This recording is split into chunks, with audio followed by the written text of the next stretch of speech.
جاءت في كتب المسلمين سنة وشيعة روايات تذكر لنا أن موت عبد الله علامة قريبة لقيام المهدي أو القائم عليه السلام. في كتاب 250 علامة، العلامة رقم 88 بعنوان حكم الحجاز، يروي عن مسند أحمد عن النبي صلى الله عليه وآله وسلم يقول: يحكم الحجاز رجل اسمه على اسم حيوان، إذا رأيته حسبت في عينيه الحول من البعيد، وإذا اقتربت منه لا ترى في عينيه شيئا. يخلفه له أخ اسمه عبد الله، ويل لشيعتنا منه.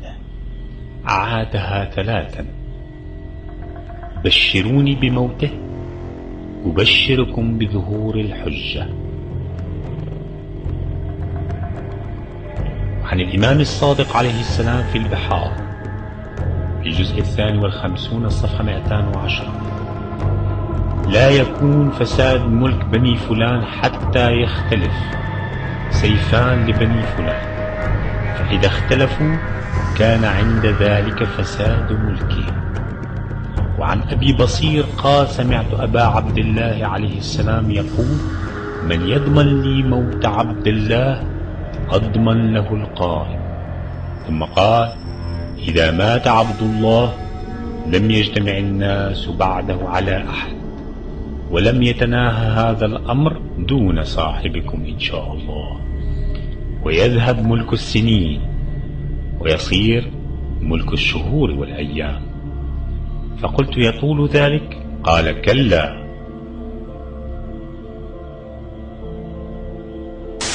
وكأنك سمو الأمير يعني توافق بأنك يعني تضع احتمال أن يحدث ما حدث في دول الجوار والدول الأبعد من احتجاجات، يمكن، أنا أقول يمكن بين قوسين، أن يحدث مثلها في المملكة العربية السعودية. ممكن؟ الله يجنبنا الشرور. من يستطيع أن يتنبأ بهذه الأمور؟ من يستطيع؟ لا نستطيع أن نتنبأ. والله أعلم. كل ما نطالب به هو الهدوء والسكينة، وأن تتحرك الفاعليات التي تقوم وتدير مقدرات هذا البلد بأنها تنتبه لما يجري حولنا أو حتى أبعد منا قليلا، حتى أنها تبادر بالإصلاحات اللي طلبنا بها ويطالبون هم أيضا بها. لأنه وجود الملك عبد الله اليوم ونحن منتظرين عودته بفارغ الصبر، يستطيع هو وهو فقط أن يقوم بهذه الإصلاحات. لأنه بعد ما يجول عن الملك عبد الله بعد عمر طويل حتكون الشرور الطويلة، وأنا حذرت منها في عدة مناسبات.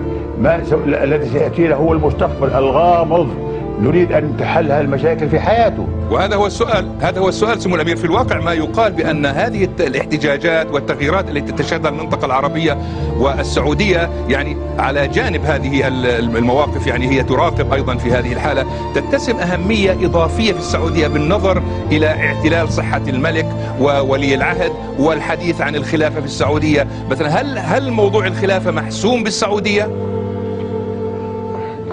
يا سيدي، العقل السليم مرتبط بالجسم السليم، والله أعلم بمقدرات التي يفرض علينا الله سبحانه وتعالى. ولكن نعتقد الوقت الحاضر وجود عبد الله اللي هو محبوب ومقبول من الشعب يستطيع أن يقوم بهذه الإصلاحات، ولا يستطيع غيره، لأنه غيره أيضا لا يؤمن بهذه الإصلاحات. فلذلك نرجو أن يتم هذه الإصلاحات بوجود الملك عبد الله وينجزها. وطبعا كل امر يتم بالراي والاخذ الراي الاخر. طب اسمح لي سمو الامير ان اتوسع قليلا، لان هذه نقطه مهمه. تقول هو الوحيد الملك عبد الله الذي يستطيع ان يقوم بهذه الاصلاحات وغيره لا يؤمن فيها، يعني انت تتحدث عن افراد داخل الاسره المالكه لا يؤمنون بهذه الاصلاحات، صحيح؟ أنا ذكرت في بداية حديث أرجو أن لا تحرجني، أرجو أن لا تحرجني. أنا أتكلم بصوت عالي وصريح، وعلى الآخرين أن يفهموا هذا القصد. وأنا لا أتكلم عن آخر، أتكلم عن عبد الله بن عبد العزيز الذي هو مقبول ومحبوب من الشعب السعودي، وفي استطاعته أن يقوم بهذه. In Kathy O'Brien's memoirs titled Transformation of America, she mentions in it her experiences as a mind-control sex slave and intelligence agent. She also mentioned certain operations she conducted in the Kingdom of Saudi Arabia and her sexual encounters with King Fahd, brother of King Abdullah. The President of the United States gives his word to King Fahd. Bush told Kelly, "Well, I'm kind of like Mr. Rogers when he makes his puppet move and talk, like your daddy does with Elmer. Only I'm like Mr. Rogers because I have lots of puppets, only mine are people. I even have a king, just like Mr. Rogers. I pull the strings and I talk through them. They say my words and we create all kinds of exciting adventures. Right now I'm building the New World Order. The stage is set and I have hold of everyone's strings. I need you to help me. Together we can pull your mother's strings too." I was escorted to the hotel where I was to be prostituted to King Fahd. I had been exposed to him sexually before, but this was my first time with him and his 5 young girls. Physical likeness characteristics strongly suggested that these Saudi Arabian girls were his own children, their ages ranging from approximately 10 to 20 years old, indicating the genie in the bottle programming, of which Fahd was familiar. I bowed and said, "Your wish is my command." Fahd's first wish was for information, which I told him I would deliver later at the meeting. Fahd disrobed and his girls removed my dress. Then they prepared me as ordered by washing me with their tongues, while the youngest briefly performed oral sex on him. The girls were ordered aside while I proceeded to sexually gratify Fahd according to his instruction and those I had received earlier from Cheney and Bush. When I finished doing my part in the name of diplomatic relations, Habib was at the door to escort me out. I was to meet with Fahd again at 3 a.m. in Habib's suite. At last, he took me on to the meeting in Habib's room, where Bush, Cheney, Fahd, and Habib were in the midst of discussion. Bush accessed the messages and bank transaction details I was programmed with in Shasta, and ordered me to relay an account of my meeting with De La Madrid and subsequent opening of the Juarez border. The complexities of this meeting, compounded by my being privy only to certain parts, should not be documented here out of context. I do know that Bush was setting the stage for implementing the New World Order, using Mexico and Saudi Arabia's roles for cover and for further expansion of U.S. covered criminal activity. This included the arming of Iraq with weapons and chemical warfare capabilities. The message Reagan had me programmed with earlier that day was further evidence of this. I delivered Reagan's message to King Fahd as ordered. Greetings to King Fahd from President Reagan. The negotiations you are about to embark on are not only critical to the world peace process, but may solidify U.S.-Saudi relations beyond your wildest expectations. You have my word that what appears to be the building up of forces in Iraq is but a mirage in the whirlwind. And when this operation is completed and the dust finally settles, you will see that the sands have shifted in time, running out on our own adversaries and shifting all power and control to our unified effort. Although Saudi Arabia is the most conservative Islamic country, abnormal sexual activities is not strange to the ruling elite, the family of Saud. We have the lead investigator here, and I just want to ask you quickly, what was one of the key components of this was the nature of the relationship between the two men. Can you tell us, what did you find from your evidence in the investigation? Well, we've never had a truthful account of the nature of the relationship from anyone. But it is clear from the evidence we covered there was certainly a sexual nature to the relationship. And also, the best evidence of the relationship is the CCTV from the lift, which shows the defendant beating Bandar severely on at least 2 occasions in a public place. At no time did Bandar try to defend himself, and indeed at one stage, after beating him, the defendant turned his back on him, casually pressed the lift button, walked out of the lift, and then decided to come back in and continue the beating. Clearly an abusive relationship, been described as a master-servant relationship. I don't think we'll ever know the truth of it. Thank you very much for that. Well, as you can see, clearly a complicated relationship, one that was characterized by repeated physical abuse. One prosecution witness describing it as Bandar Abdelaziz treated like a slave by the Saudi prince. Clearly the jury agreed with all that, took them only an hour and a half to deliver the verdict of guilty of murder. The defendant in this case, how does he figure in the Saudi royal family? Is he really a prince? He is a prince. We understand he is the nephew of the king, and so he is in the royal family. However, he had been traveling outside of Saudi Arabia for some time and had made repeated visits to London. Only the women to drive?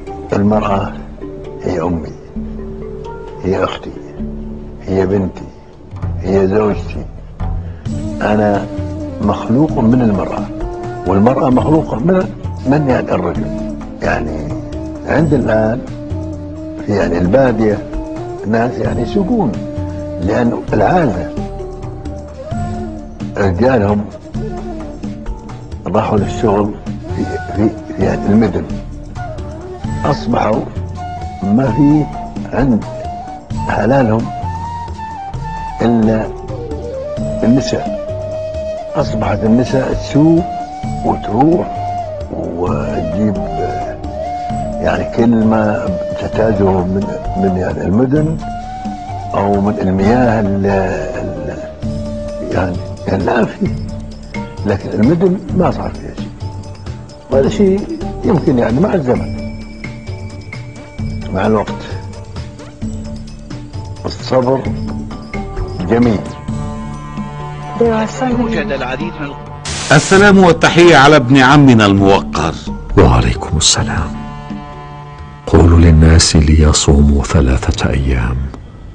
وفي كتاب الممهدون للمهدي عن الإمام الباقر عليه السلام: يموت سفيه من آل فلان، يكون سبب موته أن ينكح خصيا فيقوم فيذبحه ويكتم موته 40 يوما، فإذا سارت الركبان في طلب الخصي لم يرجع أول من يخرج حتى يذهب ملكهم. الوصف المذكور في الروايات أليس وصفا يشبه فهد ملك السعودية اسمه على اسم حيوان وفي عينه الحول من بعيد وليس فيه شيء من القريب؟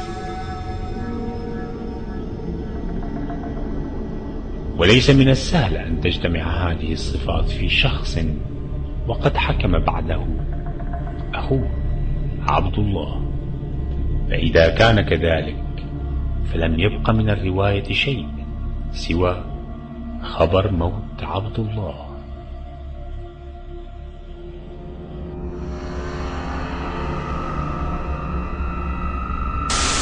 Classified US State Department document published by WikiLeaks earlier this week revealed that Saudi Arabia's King Abdullah was using Viagra pills at the age of 92. The document was a cable sent from the American Embassy in Riyadh in 2008 and stated the king was apparently 10 years older than previously assumed. The cable was based on information by a Western medical source who was in contact with the Saudi royal family and treated one of his 4 wives and received the king's medical file by mistake. The cable said the king was born in 1916 and was 92 at the time, was a heavy smoker, received regular hormone shots and was using Viagra. بهذه المناسبة أقول لأخي عبد الله يعني 6 سنوات وأنت هارب وخايف من المواجهة، ما تخاف. بس نقول لك بعد 6 سنوات ثبت انك انت الكذب وراك والقبر قدامك، وانت هو اللي صنعتك بريطانيا وحاميتك امريكا. يا اخ معمر، فيه رؤساء يتكلمون